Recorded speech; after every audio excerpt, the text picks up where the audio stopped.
Logical operators. Logical operators are the and or not operator. So in the below table, it is describing about the each operator with example. First one is AND operator. So AND operator is going to be written only true when both operand values are true. In any other cases, it is returning as a false. OR operator, it is returning as a true if any one of the operand value is true, then the resultant value is true. Means x is true or y is false. Y is false or x is false, or x is true or y is true. Any of these cases, it is returning as a true, and both the operand values are false, then it is returning as a false. Not operator. Not operator is going to be returning the opposite of that particular operand value. Means if x is true, when you are applying a not operator, it is returning as a false. So below is the simple example. So there I am going to take x is equivalent true and y equivalent false. When you are applying x and y, and it is returning as a false because one of the operand value is false. And when you are applying AND operator, the resultant value is false. And x or y, any one of the operand value is true, then it is returning as a true. In any other cases, it is returning as a false. Means what? Both the operand values are false, then it is returning only false. Not x. X is true here, and when you are applying a not operator, and it is resulting as a false. So here are the tables which describes about the operators when you are applying two operand values x and y. And if operand value is true, that is x is operand value if x is true, and when you are applying not operator, it is written as a true if x is true, and when you are applying a not operator, it is false. X and y are the operand values. If x is false and y is false, when you are applying AND operator, it is false. X is false, y is true, and when you are applying AND operator, it is false. X is true, y is false. When you are applying AND operator, it is false, and x is true, y is true. When you are applying AND operator, it is returning true. Only one case is possible. When both operand values are true, it is returning as a true. In any other cases, it is returning as a false. OR operator. X is operand and y is operand. If x is false and y is false, when you are applying OR operator, and x or y is false. X is false and y is true. When you are applying OR operator on x or y, and it is returning as a true, and x is true, y is false, then it is true. X is true, y is true, then it is true. Means what? Any one of the operand value is true, the resultant value is true when we are applying OR operator. Bitwise operators. Bitwise operators act on operands as if they were strings of binary digits. Means, so till now we have seen the operators are going to be operate on the decimal numbers. Now we are going to see the operators are going to be work on the binary digits. So when the operators are going to be perform operations on the binary digits are called as the bitwise operators. So bitwise operators are classified into different types: bitwise AND, bitwise OR, bitwise NOT, bitwise XOR, bitwise right shift, and bitwise left shift. So before going to see the bitwise operators, first we should learn how to convert from a decimal to binary format.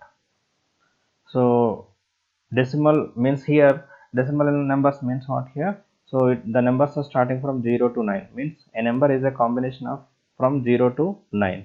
So that is the reason we can call it as a decimal numbers. And binary numbers means what here?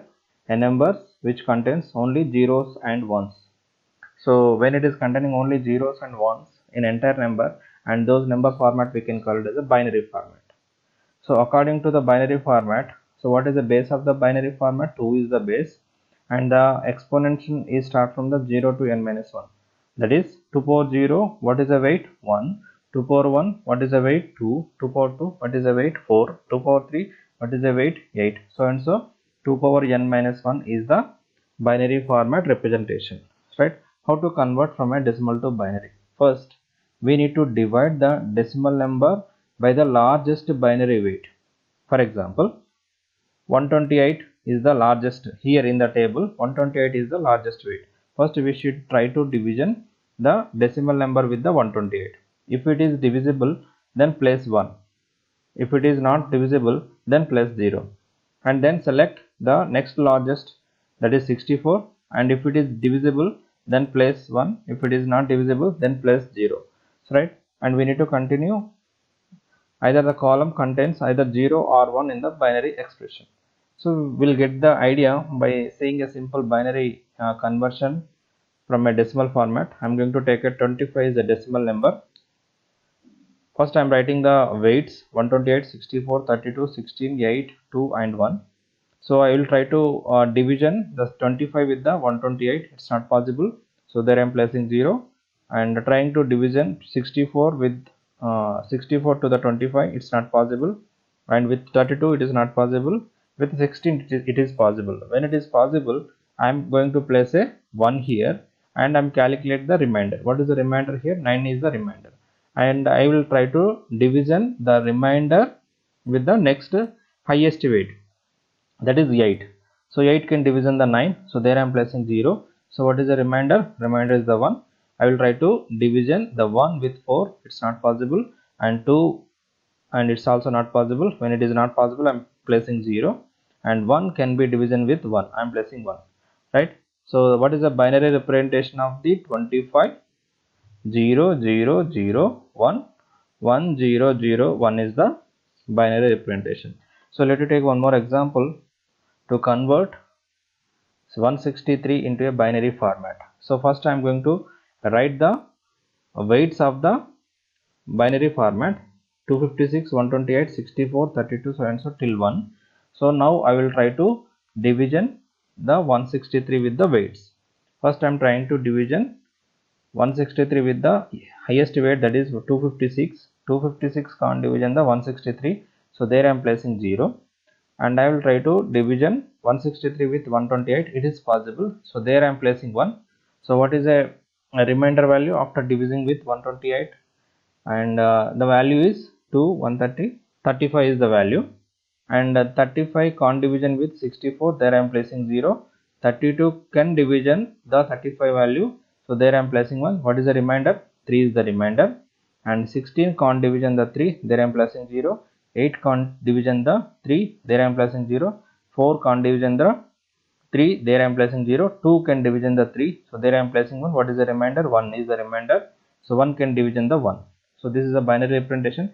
Let you check with the exact values. So after converting into the binary format, so 0 into 256 is 0, 1 into 128 is 128, 0 into 64 is 0, 1 into 32 is 32, 0 into 16 is 0, 0 into 8 is 0, 0 into 4 is 4, 1 into 2 is 2, and 1 into 1 is 1. So when you are making addition of all these numbers, we are going to get the same decimal numbers. So hence the binary conversion from the decimal format is right. So this is the way how to convert from a decimal number to the binary format. So now come to our topic, that is bitwise operators. So here I am going to take the x equivalent 10 decimal value and y equivalent 4 decimal value. So when you convert the decimal value 10 in the 8-bit binary pattern, so this is the value. When you convert 4 into binary format of 8-bit representation is this.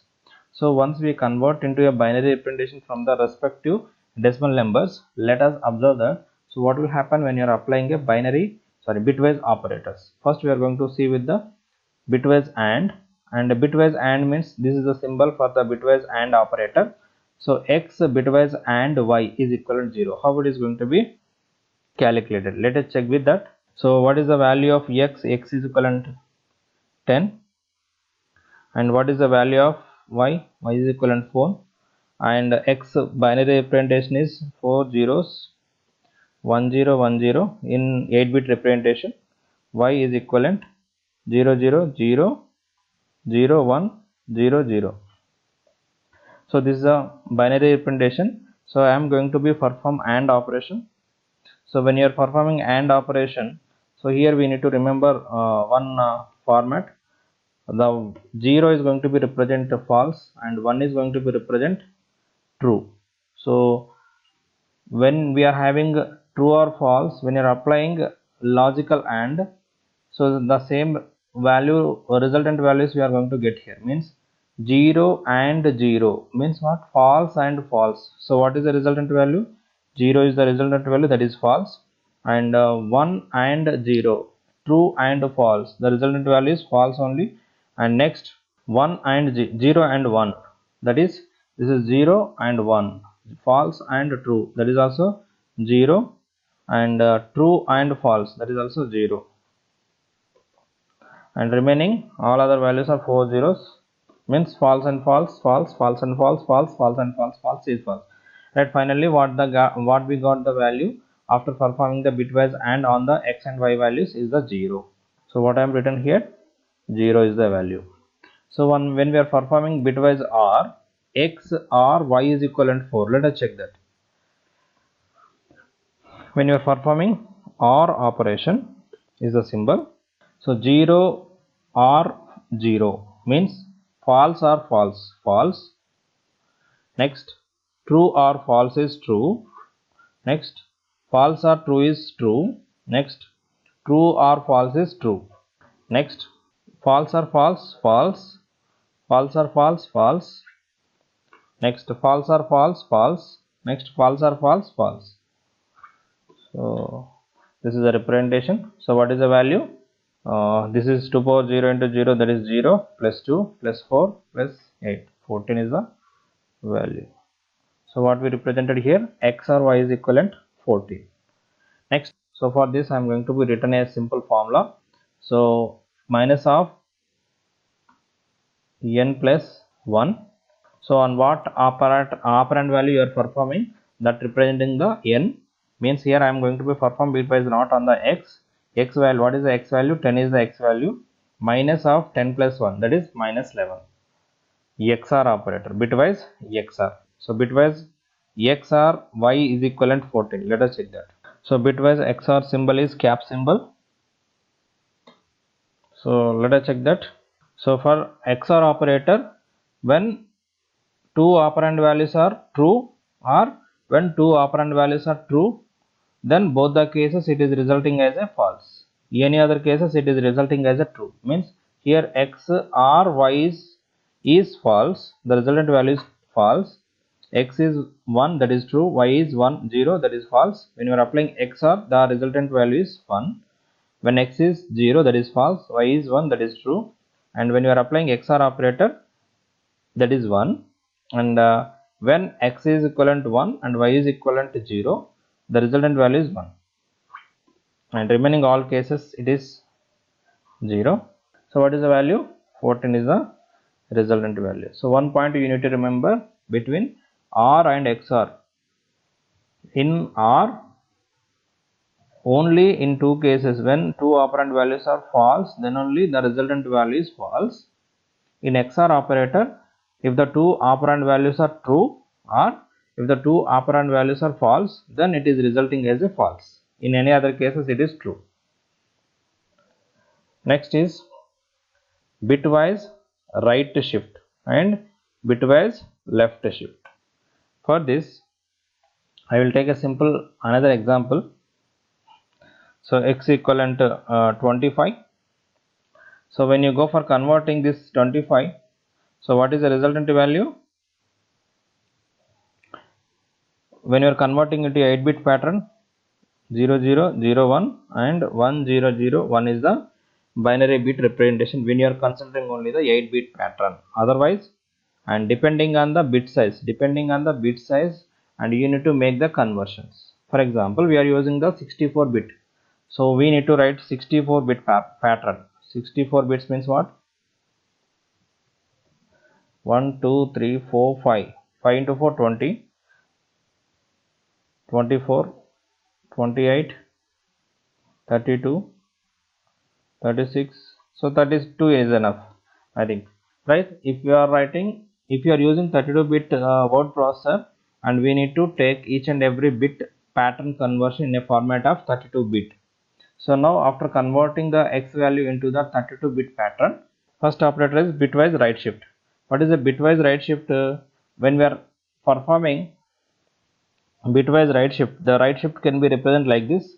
So let you take a 3 bits can move to the right side. Right shift means what? Moving the all bits are moving to the right side. Right side means what? This side. When we are moving all the bits to the right side and all the bits are moving to the right side. So when it is moving to the right side by 3 bits and the last 3 bits can be discarded. Last 3 bits can be discarded.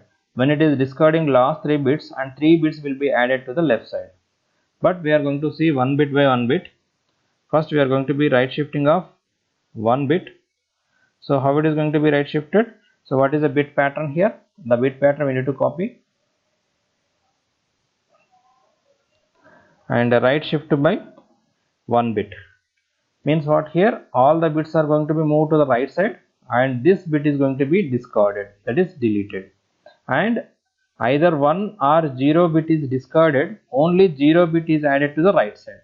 So what is the meaning of this? What is the x value now? 0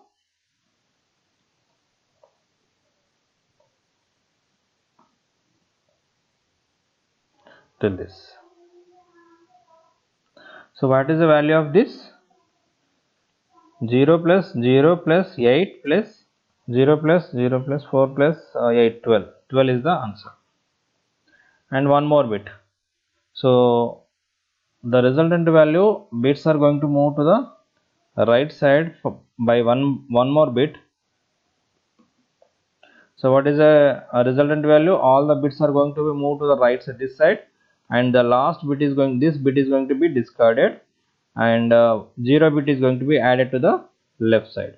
So what is the meaning of this? What is the x value here? X is 0.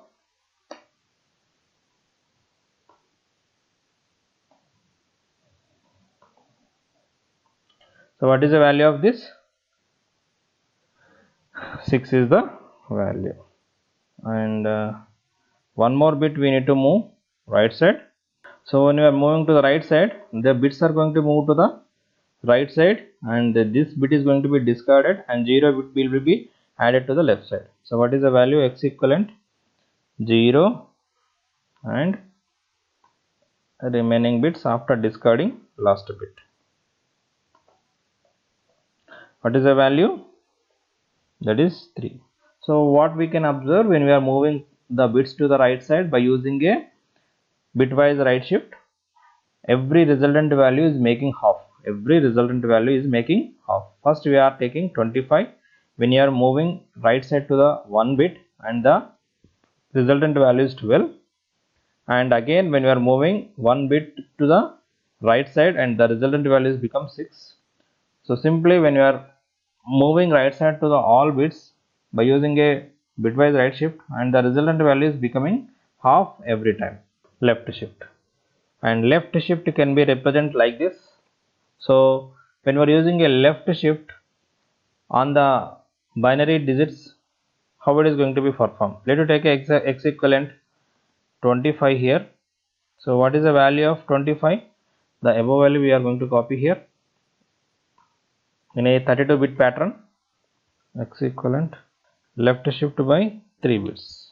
So when you are moving the bits to the left side and the bits are going to move to this side, means left side the bits are going to be move left side, and how many bits we are going to be move left side? 3 bits we are going to move left side, and the last 3 bits of the left side are going to be discarded and 3 0 bits are added to the right side. So that we are going to see the procedure here. So first I am going to be shift by left shift by 1 bit. So what is the value of x? X is 25 in a 32 bit pattern, right? So 1 bit I need to move to the left side. Left side means what? All the bits are moved to the left side. So when it is moving to the left side, the last bit of the left side is going to be discarded and 0 bit is added to the right side, this side. Means what? 1 bit is going to be discarded and remaining bits I am copying, I am pasting here, and 0 bit is added. What is the resultant value? And it is the value of 0 plus 2 plus 32, 34, that is 50. X left shift by one more bit. So what is the bit pattern here? The bit pattern is this: left shift by one more bit when it is moving left side and the bits are moved to the left side, and this last bit is going to be discarded and 0 bit will be added to the right side. So what is the value? 100. Left shift by one more bit. So when we are using the left shift and these bits are going to be moved to the left side and the last bit is going to be discarded, one bit is added to the right side. Copy from here to here. and place here and add a 0. So what is the value? So what we can observe, when you're using a left shift, the value is becoming double.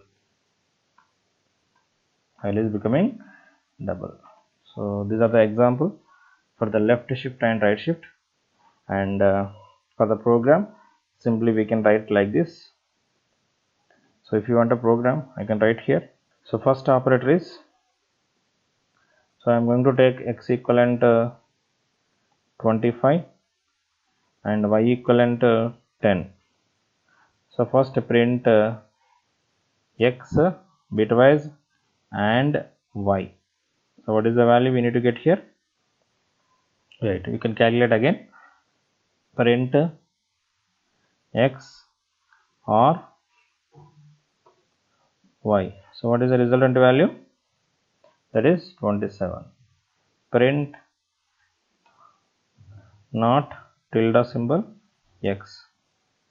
You can check that, and print x right shift by 3 and print x left shift by 3.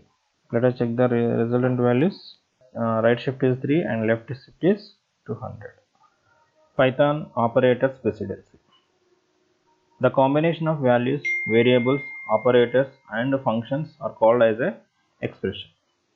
The Python interpreter can evaluate a valid expression. For example, 5 minus 7 is equivalent to minus 2. Here 5 minus 7 is an expression. So there can be more than one operator in an expression. To evaluate these types of expression, there is a rule of precedency in Python.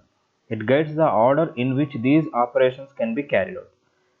And here we are going to take one example. For example, 10 minus 4 into 2. So according to the Python precedency, multiplication is having the highest precedency than subtraction. So what is the output that we are going to get here? 10 minus 8 means 2. So when we are changing the order, 10 minus 4 into 2, here parents is having the highest precedency comparing with the multiplication. First it is going to be evaluating the 10 minus 4, then it is going to be multiplying with the 2. So the order of, and it is having the precedency which operator need to be executed in a expression.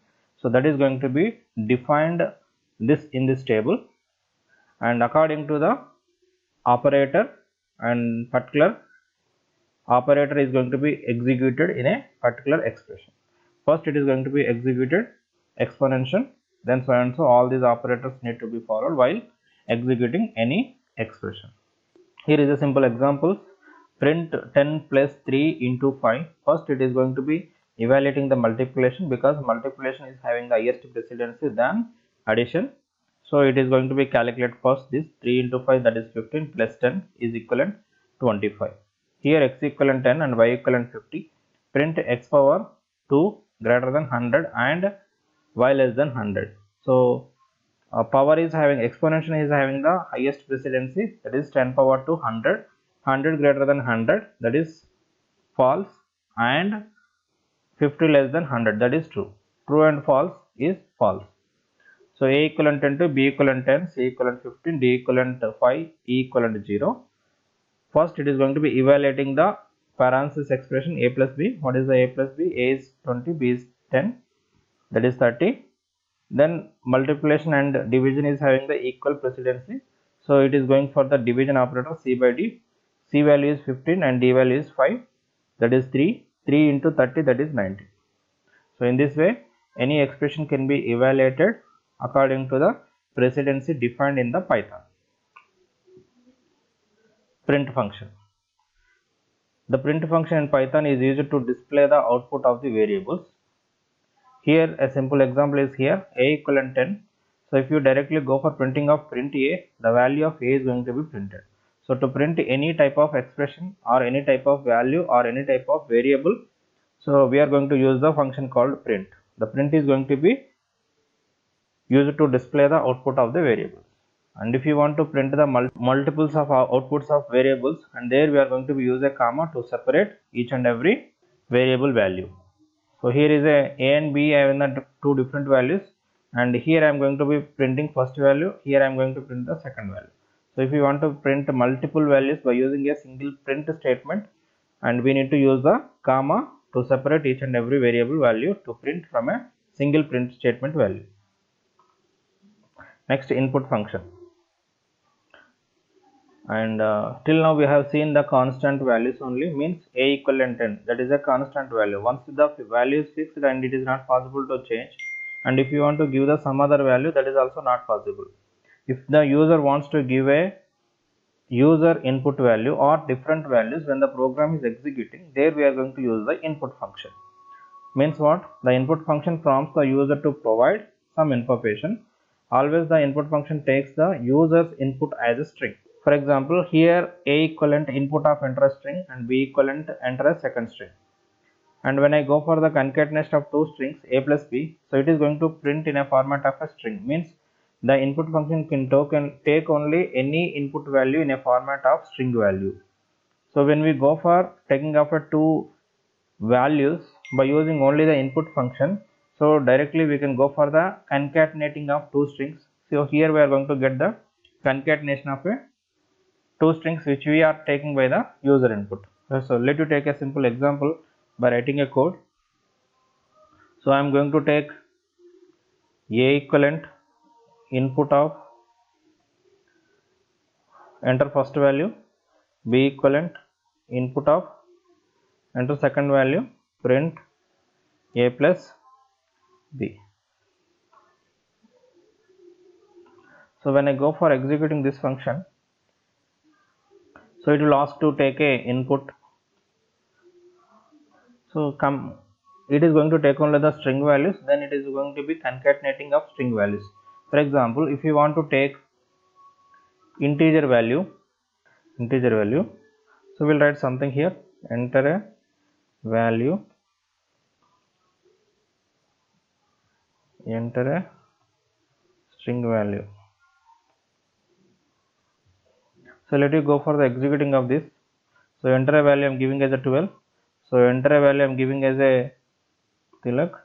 So then you will get a error because it is not possible to concatenate or make a addition of integer to the string value. So what I need to do, I need to convert this function into int to make a arithmetic or other operations on the mathematical values. Now it is possible to take addition on both values. So I am giving as a 10 190 and I am giving as a 20. So there it is a possible of getting a addition of two given values. Means what? Any input function is directly going to take only the string values. If you want to take a different types of values, for example, if you want to take only integer values and we need to make a explicit conversion, that is integer, on the input function, then directly it is going to take the only integer values. If you want to take only float values, that is also possible. Directly we need to convert into a float type of values from the user input. So there I am going to take 1 2 3 and I am going to take 10. So according to the data type precedency, the value is going to be printing in a format of float only. So if you want to take a equivalent int input, enter a value, b equivalent int of input, enter a value, print float of a plus b. I am going to executing 10 20. So the value is 30 20 and 50 is also 60. So this is also possible. Directly we are going to take the integer values, and if you want to get the output in a format of float, and we can go for the explicit conversion of a resultant value or a variable value. So that is also possible. For example, I equivalent int of input, enter a value, j equivalent int of input, enter a value, and complex COMP equivalent complex of I comma j and print COMP. So I will go for execution. So first I'm giving as 10 and 20. 10 plus 20 j. Directly we can also convert any two integer values into a complex number also. By using a user input value, you can take any value from the user input while the program is executing. Means what, I can give the different values here 0, 20, and if I go for executing this again, I can give a different values 20, 35. So whatever the values you want to give when the program is executing, that is possible only when you are using a input function. So here are the two different examples. So next one is the errors. So errors are the problems in the program that the program should not be recovered from. Means if it is having any syntactical error or a runtime error or a semantic error, any type of error we are going to get while executing of a program, and that will not be recovered automatically, and that we need to edit, and that process we can call it as a debugging. So errors are going to be classified multiple types, and here we are going to see only three different types of errors. One is a syntax error. A syntax error happens when Python can't understand what you are saying. Means print without parenthesis hello students. So according to the syntax, print must be a method or a function. So it should contain the parenthesis. If it is not following any parenthesis, so there it is going to throw a error. And that type of errors we can call it as a syntax error. Runtime errors. A runtime error happens when Python understands what you are saying but runs into a trouble when the following your instructions. Print num1. If the num1 is not defined, and there it is going to throw a error called num1 is not defined or identified. So it will not having any error, but if it is not recollecting any information what the variable is going to be print, so that is going to be identified when the program is going to be executing. That type of errors we can call it as a runtime errors. And semantic errors are the problems with a program that runs without producing a error message but doesn't do the right thing. So here it is a simple example. According to the mathematical information, 10 by 0 is not possible. So there it is going to throw a error message 0 can't division of any number. So that we can call it as a semantic error message. Actually the program is not having any error. Logically it is containing the different type of error. That type of errors we can call it as a semantic errors. So these are the errors available. Thank you.